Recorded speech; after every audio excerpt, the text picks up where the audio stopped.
After watching this video, you'll have a better understanding of different chess positions and how to play like a chess master. Now this game was played with 96% accuracy, so it means it's a really accurate and really nice game to learn from. So let's just get right into it. Now the game started with the move d4 and after knight f6, c4. Now black played g6 here, probably going into the King's Indian defense, and now I decided to play g3.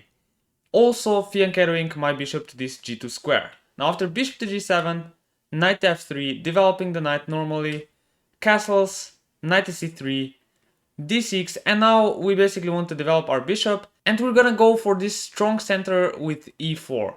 Now after c6, we castled, and after queen to a5, we just played e4. You know, if he allows us this center, then we will take it. Now after bishop to g4, this pin is not a problem at all for us because we can just play h3 and you know, what is he going to do? If he goes back, then this was kind of stupid because I actually want to play h3 and able to play bishop d3 without the knight attacking our bishop here, you know?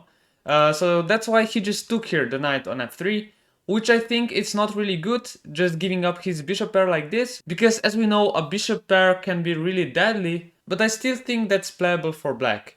Now here, he just played e5, finally going at the center, and I just played bishop to e3. Now the point is that I'm fine with him taking on d4 actually, because we can just recapture it with the bishop, and now we have an open file here. This pawn is going to be a weakness, because it can't be protected by any pawns, and we're just going to put pressure on it. And we also of course have a bishop pair, and the position opened up, which favors you know, the side with the bishop pair. So that's why here he just played knight to d7. And now bishop to g2, just moving back, the rook to c8, and now queen to d2. Just connecting our rooks and putting a queen to a better, more active square. Now here he decided that it was time to just take this pawn on d4, and we just recapture it with a bishop. I think we're already quite better. We could try to play something like f4, getting even more space, king to h2, something like this. But he just played knight to e5, attacking our pawn here on c4, so that's why I just defended it. He played rook to d8 and f4, just kicking the knight away, and now rook to d1. You know, this file is a half open file, we want to put pressure on this pawn, so that's why the rook belongs here. And notice, by the way, that I'm not making any crazy moves here. I'm just improving my position, getting more space, and just waiting for him to make some mistake. Like you can see here, c5 is a mistake. Why is this a mistake? First of all, this pawn is even weaker now because it's a backwards pawn and it can be defended. And also this d5 square now is a really nice square for the knight to jump to. And also this move opened up our bishop here. You know, if we play something like e5, this bishop is going to be opened. So that's why c5 is a really bad move. And I'm going to show you how to punish it. So here I just moved my bishop back, and he played knight to h5. He thought this was a good idea, just attacking our pawn on g3, and also at the same time attacking this knight for the second time. But of course, what can we do to defend against this? We can just play knight to e2. First of all, defending this pawn, and you know, moving the knight out of the way because it was attacked. Now we're also offering an exchange of queens, which actually favors us because, like we said, this pawn is really weak, we can put pressure on it, and we have a bishop pair, which is also advantageous. So that's why I played that, and he just exchanged queens. Now we're immediately attacking this pawn, so he has to do something about it, and he played knight to f8, defending the pawn with the rook. And now I saw that this knight here looks a bit weird, you know, on the edge. And it doesn't have many squares, it only has this f6 square, so that's why I decided to try to trap it. First I just played rook to d1, doubling up the rooks, attacking this pawn once more. And now he played f5. Taking the pawn on d6 would be pretty much fine, but I saw an even better move here, which was just e5. And it's a really nice move because he can't move this pawn because, you know, his rook here is hanging. We can just take it twice and we're rook up. And an additional reason of playing e5 here is also to prevent this knight from going to f6. So this knight here is now completely trapped, and our plan is to just play g4 and trap it, you know, and just get that knight. So he can't do anything about it. Well, okay, he could have moved the bishop away to you know, after g4 to move his knight here. But okay, now we can just start taking this, for example, like this or like this. Everything is winning because we're also taking this pawn, this pawn. So he's just black is just completely lost here. But okay, after e5, he played knight a6, and after g4, this knight here is trapped. So he decided to now exchange some stuff. Now he can take on e5, of course, because his rook is protected once more by the knight. And I just decided to exchange everything because we're just winning this knight and we're a piece up. But since this was a blitz game, it wasn't over yet. Now he took on f4, I recaptured back, and I won this pawn on g6 also after giving him a check and pinning this pawn. So now after he moved the bishop, we just take the pawn and move the bishop back. We're a clear bishop up here, as you can see, but to win we still have to probably capture some of his pawns here, so that's why black didn't resign just yet. He played king to f7. You know, when you're material up, you basically want to exchange pieces, because if you exchange everything, you're going to be a piece up, you know, at the end, and you're going to win the game.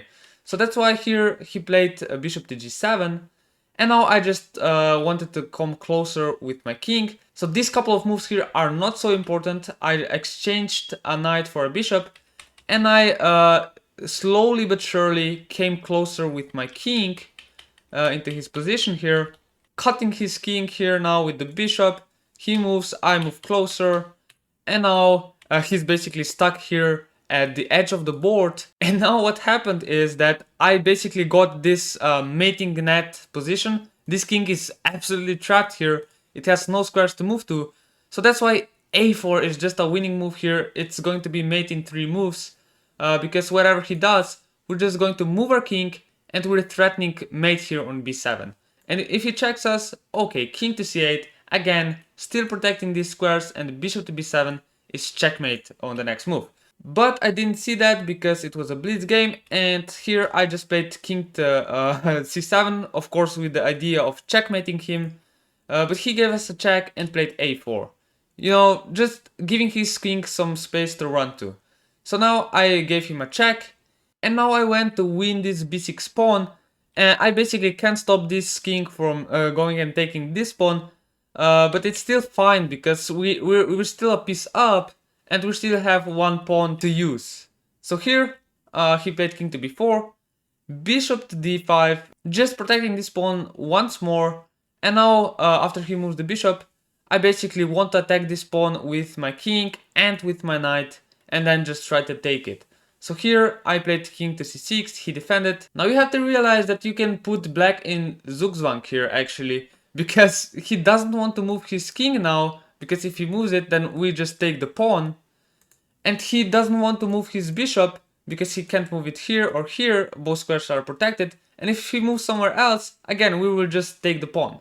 So that's why just moving the bishop here is winning, because he has to move basically and we just take the pawn. So now this position is really interesting because we might just have to go into a bishop and knight endgame against the king, which would be very interesting of course. So here he moved the king closer, I moved the knight, and I tried to make some progress, but it didn't seem realistic. So that's why here I just played c5, allowing him to take and going into this endgame. Now guys, this endgame happens really rarely, but if you want to play like chess masters, you of course have to know this endgame because, you know, it can arise and it's just an important piece of knowledge to have. So okay, he played king to f4, I went closer with my king, king to f5, we gave him a check, and he moved up. Now we basically want to move him to the, you know, to the last rank, and then get him to the right corner. This is the right corner, of course, because imagine if the king gets into this corner, we could give him a checkmate with our bishop here. So that's why here I just played king to e4, and we don't allow the king to escape, of course. Again, we come closer, we are taking away squares from him. As you can see, this bishop here is protecting these squares, and this knight is protecting these squares. So the king basically can't run away. The only way would be to go somewhere here, but we're going to be ready for this. Now here he played king to c7, I just came closer again. He played king to c8. After king to c7, bishop to a4. Again, this king is cut off by these pieces, and it's getting closer and closer to this fatal corner. Now he played king to c8 again, and I just moved my bishop here and played it again to a4 to gain some time on the clock. And now after king to c8, I just played king here. So the point is that he can't escape here because this bishop is controlling this square. So that's why when he went here, I just played my knight to e5, and after he went there, I just gave him a check. The point being that he can't go here because of a checkmate on c6 or even on f7 if you want. So that's why he just went here. I went closer with the king, and now as you can see, he's really getting cut off. He can't go anywhere, he has to go up, and after king to c7, this is the position you want to get your opponent to. He only has 2 squares to move to. He's completely cut it off. I just started moving my knight because I knew that this is winning. I just have to worry about my time. So that's why I maneuvered my knight here a bit and got into the right position to give him a check and then checkmate on b7. So I think that this was a really master level game with basically no mistakes, except, you know, here when we could have played a4 and checkmate him in 3 moves. But this is not significant here because it's still, you know, just completely winning for white. But otherwise, yeah, like I said, a really good understanding of the position is crucial here. You know that this bishop pair is an advantage for us, and that this pawn here is a weakness, also this weak square, and that we absolutely have to exploit these mistakes by our opponent if we want to win games like this. If you think you're improving by watching my videos, please subscribe, watch more of my videos, and I'll see you guys in the next video.